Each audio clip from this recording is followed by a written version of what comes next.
मैं सुनीता। स्वागत है आप सभी का न्यूज़ मोमेंट हिंदी में।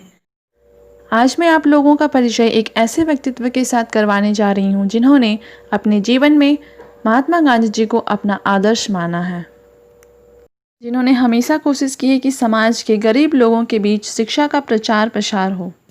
मुख्य रूप से छात्राओं की शिक्षा पर उन्होंने विशेष जोर दिया है। उन्होंने हमेशा अधिक से अधिक ज्ञान अर्जित करने और उस ज्ञान को दूसरे लोगों तक पहुँचाने का हमेशा प्रयास किया है। वे हमेशा से सत्य वचन और धर्मनिरपेक्षता को मानते आए हैं। उनका व्यवहार काफ़ी विनम्र और सज्जन व्यक्तियों की तरह है। वह किसी की भी गलतियों को निकालने में कभी हिचकिचाते नहीं हैं। वह कभी भी झूठे लोगों की परवाह नहीं करते हैं। अब आप सोच रहे होंगे कि वह शख्स कौन है जिनकी हम अब तक बात कर रहे हैं। तो आइए जानते हैं उस शख्सियत का नाम। उनका नाम है महाशय जयप्रकाश नारायण। वह पूरी तरह से गांधी जी की बताए मार्गों पर चलते हैं, जैसा कि उनका साधारण पहनावा, प्रकृति और व्यवहार में भी साधारण। वे हमेशा सच बोलते हैं। वह भारतीय राजनीतिक घटनाओं या किसी अन्य तथ्यों पर भी साफ विचार प्रस्तुत करने की क्षमता रखते हैं। वह बारी विद्यालय हाई स्कूल और रामबान गर्ल्स हाई स्कूल से साथ भी जुड़े रहे हैं। वह हमेशा अपने कंधे पर एक बैग के साथ चलते हैं। हो सकता है बहुतों को उनके बारे में जानकारी नहीं होगी। समाज को ऐसी शख्सियत की ज़रूरत है। वह हमेशा समाज से बुराइयों और अंधविश्वास के खिलाफ लड़ते आए हैं और हमेशा से समाज में उन्होंने वैज्ञानिक महत्व को फैलाने की कोशिश की है। तो चलिए अब देखते हैं मिस्टर मेघदूत प्रसाद और मिस सुनीता के साथ श्री जयप्रकाश नारायण जी का एक साक्षात्कार। आपका जन्म किस जगह हुआ था और किस परिस्थिति में आप यहाँ आसनसोल अपने पापा के साथ या खुद आए? मेरा जन्म बिहार के मुंगेर जिला के जमालपुर नामक जगह में हुआ था। जमालपुर स्टेशन से करीबन 4.5 किलोमीटर की दूरी पर मेरा गांव है, पहाड़ के नीचे, जिसका नाम था रामचंद्रपुर, और वहीं मेरा जन्म हुआ था। और मेरे पिता 1932 में जब उनका पीठ में सट गया था भूख के मारे, क्योंकि उनके माता पिता बहुत बचपन में मर गए थे, इसलिए उनके चाचा लोगों ने उनको पाला पर बहुत तकलीफ दिया। दिन भर का चूका उनको खाने को दिया जाता था और शाम को जब वो पहाड़ पर से आते थे गाय चराकर या बैलगाड़ी चलाकर, जब उनको कोई मीठा खाना दिया जाता था, ये उससे उब गए थे और उब करके वो चले आए, क्योंकि उनकी शादी हो गई थी और अब उनका गौन होने वाला था। इसीलिए वो पैदल ही वहाँ से चले और कहते थे वो कि हम 17 दिन में यहाँ पहुँचे थे। माने कहीं जाते थे, किसी गांव में जाते थे, किसी शहर में कस्बे में रुकते थे, वहाँ काम करते थे, किसी का सेवा करते थे, फिर खाते थे, फिर सतुआ उतुआ बांध के, उस समय तो सतुआ ही मिलता था, बांध के फिर चलते थे। फिर जब तक सतुआ रहता था या खुराक रहती थी, खाने को दाना रहता था, तो चलते थे, और नहीं तो बैठ जाते थे। क्योंकि एकमात्र पूर्वी भारत में पश्चिम बंगाल ही एक ऐसा जगह था जहाँ औद्योगिक क्रांति के कारण अंग्रेज़ों की दया से बहुत सारे कल कारखाने यहाँ खुले थे, और इसीलिए वहाँ से लोग इधर आते थे। पिताजी आपके वागन में काम करते थे या इसको में? मेरे पिताजी जिस कारखाने में काम करते थे उसका नाम पहले था इंडियन स्टैंडर्ड वागन। बाद में वही कारखाना जब सरकार ले लेती है तो भारत भारी निगम लिमिटेड बनाती है श्रीमती इंदिरा गांधी, तब जा कर के उसके नीचे उसके अंदर में चला जाता है और वो उस समय उसका नाम हो जाता है वर्ल्ड स्टैंडर्ड एंड कंपनी। शिक्षा दीक्षा के बारे में कुछ बताइए। मैं सबसे पहले वागन कॉलोनी के बारी विद्यालय में शिक्षा पाई है, और हमको उस समय एकमात्र व्यक्ति पढ़ाते थे जिनका नाम था उचित लाल मिश्रा, गुरुजी जिनको हम लोग कहते थे। जब हम क्लास 2 में थे तब हेडमास्टर के तौर पर उनका नाम था, नाम मैं भूल रहा हूँ, वो आए और वो हेडमास्टर हुए और उस स्कूल का नाम बारी विद्यालय था, जो आज भी है, जिसमें मेरे बच्चे भी पढ़े और आज भी वो विद्यालय है, लेकिन भग्नावशेष के रूप में है। बहुत कम बच्चे हैं और अभी उसको एनटीयूसी थोड़ा सा मदद करती है, तो वो चल रही है। बीच में बर्न स्टैंडर्ड कंपनी उसको कुछ पैसा देती थी, लेकिन अब कंपनी तो बंद हो गई 100 साल के बाद।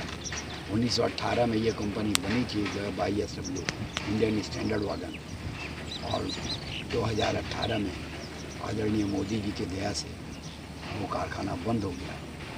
और जिस कारखाने में 5000 मजदूर काम करता था, वो कारखाना या जंगल हो गया। माध्यमिक या उच्च माध्यमिक? मैं उच्च माध्यमिक बर्नपुर बॉयज हाई स्कूल से किया हूँ।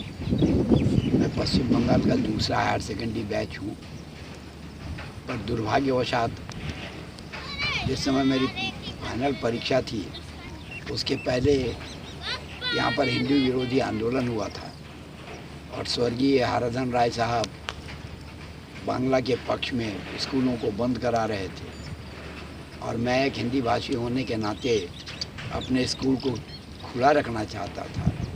उसी में कुछ मारपीट हो गई और पुलिस मेरे पीछे पड़ गई और मैं भाग के धनबाद प्लेटफॉर्म स्टेशन पर चला गया और वहीं प्लेटफॉर्म पर 3 दिन तक भूखे प्यासे पड़ा रहा।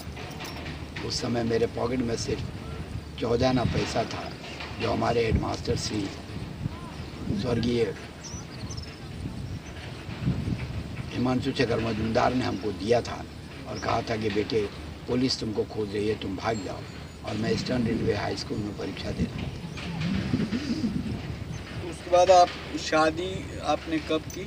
मेरी शादी 11 जून 1966 को हुई श्रीमती कुंती देवी के साथ, जो आज भी जीवित हैं। मेरे साथ भूखे थपेड़े खा रही हैं, खाए। वो कहाँ के महिला हैं? वो भी बिहार के गिद्धौर बोल के एक जगह है,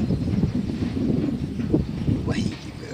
यहाँ रुकते हैं एक छोटे से ब्रेक के लिए। ब्रेक के उस पार जानेंगे कुछ और महत्वपूर्ण बातें श्री जयप्रकाश नारायण जी के बारे में। Please share, subscribe and forward YouTube channel news moment Hindi. For more details and for advertisement contact the following numbers 9563-830-285 and 8609415270। सारा नहीं, ये डॉर्मेंस वो भी पहले मुंगेर जिला में ही था, लेकिन अब जो है वो जम्मू जिला हो गया। उसके बाद आप नौकरी कैसे प्राप्त किए इसरो में? मेरी नौकरी का ये है कि मैं समाज सेवी था। 1970 में मैंने कल्याण समिति को जन्म दिया और 1965 में मैंने कांग्रेस का फ्लैग पकड़ा था। 72 में जब तृप्ति आई शासन में आया तो वो बहुत लोगों को नौकरी दे रहा था। उसने हमको भी ऑफ़र किया। पहले मेरी इच्छा नहीं थी, क्योंकि मैं अपनी ज़िंदगी प्राइवेट ट्यूटर के रूप में बिताया था और बिता रहा था उस समय भी। उसने जोर डाला तो मैंने उनके सामने प्रस्ताव रखा कि पहले वागन से कुछ लड़कों को दिया जाए। तो 8 लड़के की नौकरी उन्होंने दी और अंत समय में जब एनआर दत्त से उनका मतभेद होने लगा तो उन्होंने हमारे पिताजी से कहा और हमारे एनटीसी के कुछ लोग थे उनसे कहा कि अब मेरे हाथ से निकल जाएगा और जयप्रकाश अगर नौकरी नहीं करता तो उसकी नौकरी मेरे। और तब उनकी दया से ही 1973 10 अप्रैल को मैं Indian iron and steel company का एक मजदूर हो गया। आपके कितने भाई बहन थे? हम 6 भाई बहन थे, 4 भाई और 2 बहन। दोनों बहनें कहाँ हैं? दोनों बहनें बिहार में ही हैं, जमालपुर के पास में ही हैं। हमारे दोनों बहनोई जमालपुर वर्कशॉप में नौकरी करते थे। दोनों रिटायर्ड हो गए हैं। भाइयों में सभी जीवित हैं? मेरे बाद वाला भाई मतलब भाई आज से 2-2.5 साल पहले पति पत्नी दोनों खत्म हो गए। आपके परिवार में कौन कौन से लोग? मेरे 4 बेटे हैं, 3 बेटियां हैं और मेरी पत्नी है, बड़े बेटे का एक पोता एक पोती है, मंझले बेटे से एक पोता है, बड़ी बेटिया से 2 नातन है, मंझली बेटी से एक नाती है, छोटी बेटी से अभी कुछ नहीं, और 2 लड़के का ब्याह करना बाकी है। मेरा एक लड़का रेल में नौकरी करता है, दूसरा यहाँ आरती बिस्किट में है, और तीसरा दिल्ली में एक मल्टीनेशनल कंपनी में MBA करने के बाद मैथमेटिक्स ऑनर्स है, वो मैनेजर है, और चौथा ज्योग्राफी ऑनर्स है, और वो भी ITI किया हुआ है, तो वो भी यहाँ आरती बिस्कुट में ही नौकरी एज इलेक्ट्रीशियन कर रहा है। Please share, subscribe and forward YouTube channel News Moment Hindi. For more details and for advertisement, contact the following numbers 9563830285 and 8609415270. राजनीतिक जीवन तो आपका कांग्रेस के साथ जुड़ा रहा है, लेकिन उसमें आपको जैसा भौतिकवादी तरीके से लोग कहते हैं कि सफलता मिलनी चाहिए, उस तरह की सफलता शायद आपको नहीं मिली। इसके लिए कौन जिम्मेवार है, आप या आपकी पार्टी? राजनीतिक तौर पे जहाँ तक सफलता की बात है, तो मैं एकमात्र कांग्रेस के पास हिंदी भाषी बर्नपुर में था। आज भी बड़े गर्व से कह सकता हूँ कि एकमात्र मैं राजनीतिक कर्मी हूँ, चाहे वो किसी भी दल का हो,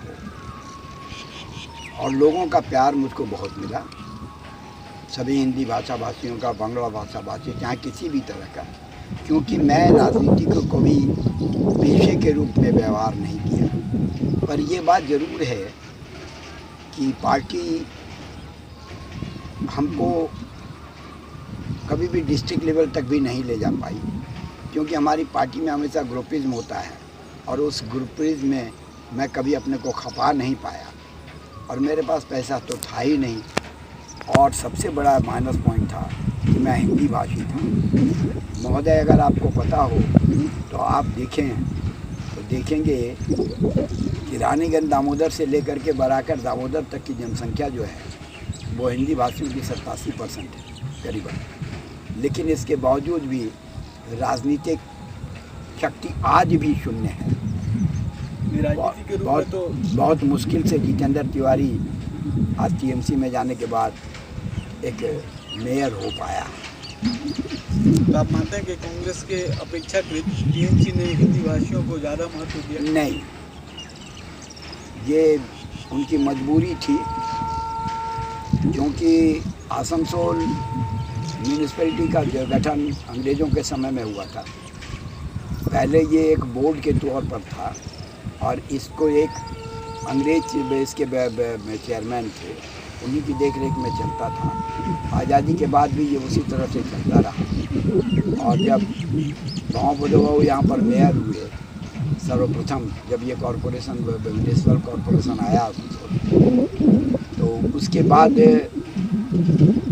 तापस बनर्जी हुए, उसके बाद तापस राय वगैरह भी हुए CPM के, लेकिन हिंदी भाषी ये पहला था जो चाहे पहले चेयरमैन हुआ, और फिर ये अपनी क्षमता से कहिए या ये से कहिए, लेकिन ये मैं कहूँगा कि ये इसका अपना गुण है, ये इसका अपना कैलिपर्स है कि ये आदमी है।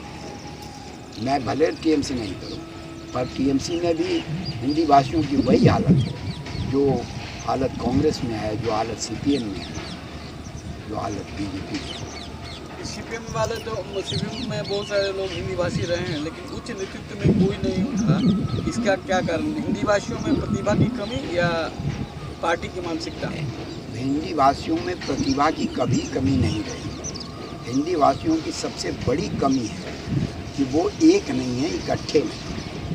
वो कहीं जिला में बटे हुए हैं, कहीं प्रांत में उत्तर प्रदेश और बिहार की लड़ाई लड़ते हैं, और कहीं आप अगर इसको बहुत बढ़िया से देखना चाहते हैं तो आज भी मैं आपको बड़ा गर्व से कहूँगा कि आप विद्यालयों में चले जाएं, हिंदी विद्यालयों में, और वहाँ देखेंगे कि बिहार के अध्यापक वर्सेस बनाम उत्तर प्रदेश के अध्यापक की हमेशा मतभेद रहती है, जिसका प्रमाण आपको DAV नंबर 1 को आप देख लेंगे, नंबर 2 को देखेंगे, यहाँ पर भागवत शरण उपाध्याय जैसे व्यक्ति को पागल होकर मरना।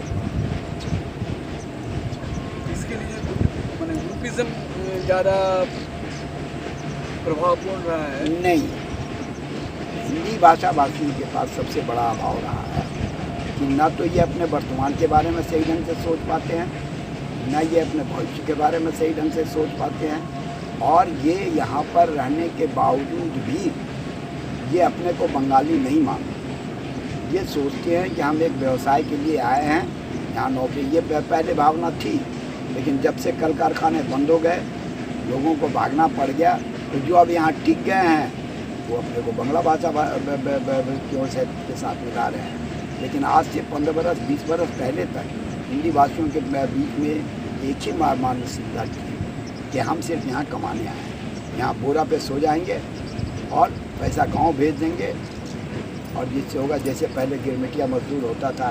और इसीलिए आप देखेंगे हमारे पास में एक गिरमिटिया कॉलोनी भी है, यहाँ सिर्फ गोरखपुर के पहले मजदूर हुआ करते थे, और उनको यहाँ सिर्फ खाने को मिलता था। धौड़ा में एक रूम में मैंने इसको क्या बोलते हैं, बूचड़खाने की तरह ढकेल दिया जाता था, पशुओं को जैसे रखा जाता है। एक रूम में 10 आदमी 12 आदमी रहते थे, दाल रोटी उनको मिलती थी ₹100 कंपनी की तरफ से, और बाद बाकी उनका पैसा चला जाता था। लेकिन यहाँ से कोलकाता की स्थिति दूसरी है। कोलकाता में कई सारे हिंदी भाषी सीपीएम में भी और टीएमसी में भी नेतृत्व के रूप में उभरे हैं। जैसे चंद्रकला पांडे थी, सरला मैस्त्री थी, अभी एक कोई न तो चंद्रकला पांडे की क्षमता थी कभी, न सरला माहेश्वरी अभी है, न सरला माहेश्वरी की क्षमता थी, न आज मोहम्मद सलीम की क्षमता है कि अगर मार्क्सवादी कम्युनिस्ट पार्टी शासन में आ जाए तो ये लोग कभी मुख्यमंत्री हो। मुख्यमंत्री जब भी होगा तो चाहे वो किसी भी दल का हो, वो बंगला भाषा भाषी ही होगा और सवर्ण ही होगा। भले ज्योतिबा वो बंगला लिखना नहीं जानते, लेकिन इसके बावजूद भी मुख्यमंत्री वही। हिंदी भाषियों के लिए आपका क्या संदेश है?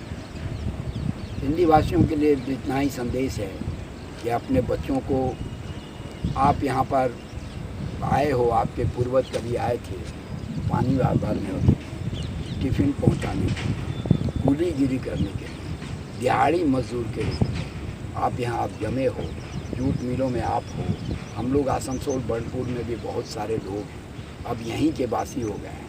हमारे बच्चे यहाँ पले बढ़े। हम इस धरती को अपनी माँ समझें, उसको प्यार करें और यहाँ के साथ अपने को मिला लें। भाषा ज़रूर हमारी हिंदी हो, जो हमारी मातृभाषा हो, लेकिन हम बांग्ला को भी अपने माथे का सिंदूर बना के रखें और बांग्ला भाषा भाषियों के साथ मिलकर हम अपनी स्थिति को ठीक करें। हिंदी भाषी मीडिया के बारे में आपका क्या विचार है? ये मानसिक गुलाम हैं लोग। जितनी भी हिंदी भाषी पत्रिकाएँ हैं, मैं बहुत पुरानी पत्रिका का नाम आपको बताता हूँ कि मैं बहुत छोटेपन से दैनिक विश्वमित्र पढ़ता था, जिसके संपादक कृष्णचंद्र अग्रवाल थे। कभी मैंने सरकार के विरोध में लिखते नहीं देखा। उस समय भी दीनानाथ मिश्र वगैरह बीजेपी के आरएसएस के लोग उन लोगों के बीच में लेख लिखते थे। सन्मार्ग में रामावतार गुप्ता महोदय थे, लेकिन उनके लेख में भी वही जनसंघी भावना थी, और धर्मवीर भारती को जितना स्थान देते थे उतना और किसी दूसरे हिंदी भाषा भाषियों को नहीं। और अतः भी हिंदी की कोई बहुत अच्छी पत्रिका यहाँ पर नहीं। लेकिन अभी तो ममता बनर्जी ने कहा कि उन्होंने हिंदी एकेडमी का गठन किया है। आसनसोल में भी एक हिंदी एकेडमी है, और पॉलिटिकल रूप से ही हो, सनातनी ब्राह्मणों को भी उन्होंने धर्म कुछ एक्सग्रेशिया मैंने 1000 रुपये का अमाउंट देने की घोषणा की है। ये तो राजनीतिक कारण है कि देखिए उनके ऊपर आरोप लग रहा है कि मुसलमान पंथी हैं, वो थोड़ा वो साड़ी वाड़ी पहनती हैं तो कान में घूसेड़ देती हैं अपना साड़ी का, और सरलता दिखाती हैं चट्टी पहन कर। लेकिन ये बात है कि उनका शुरुआती जीवन जब देखेंगे कि मुख्यमंत्री बनी थी और एक चोर को छुड़ाने थाने में पहुँच गई, तो वो छोड़ दीजिए।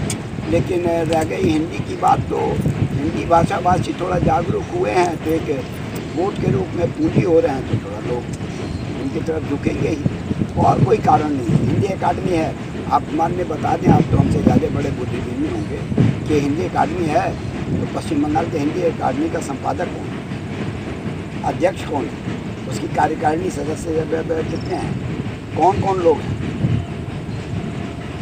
कुछ IPS रखा गया है।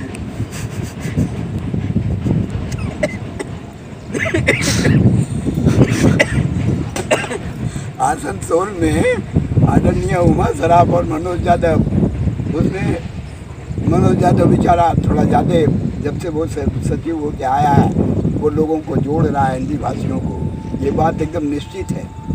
लेकिन यहाँ भी उनकी कार्यकारिणी है कि नहीं हमको नहीं पता, क्योंकि वो लोग टीएमसी वाले लोग हैं, उनका दल समझे।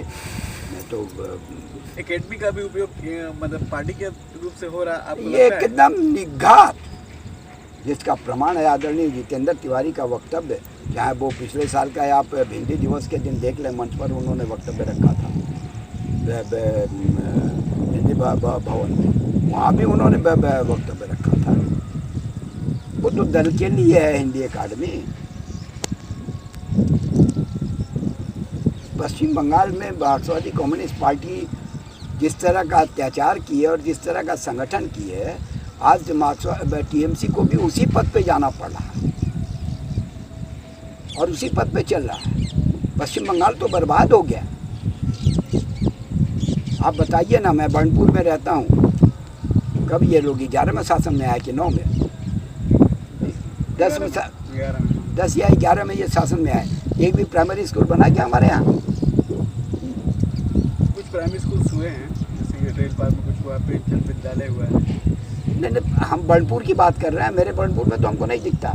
महोदय, मैं आपसे प्रार्थना करूंगा, आप नरसिंह बांध, हमको लगता है कि भारत में गाजीपुर के शेरपुर इलाके को छोड़कर ये सबसे बड़ा गांव है, यहाँ पर कि 10 से 12 हज़ार एक गाँव में वोटर है, 17 या 18 बूथ होता है यहाँ। आप एक प्राइमरी स्कूल वहाँ दिखा दो तो हमको, जबकि खाली सभी लोग हिंदी भाषी हैं, करीबन 95-98% लोग वहाँ हिंदी भाषी हैं। नरसिंह बांध हिंदी हाई स्कूल है? हिंदी हाई स्कूल वो तो कांग्रेस के ज़माने में बना महोदय, सीपीएम के ज़माने में क्या बना, टीएमसी के ज़माने में क्या बना? तो आपको लगता है कि इस सब का प्रभाव पड़ेगा इलेक्शन में आने वाले समय में? अभी जो विधानसभा के इलेक्शन होने वाला है, टीएमसी जीतेगी नहीं जीतेगी तो लूट के जीत लेगी, लेकिन जीतेगी। चलिए धन्यवाद।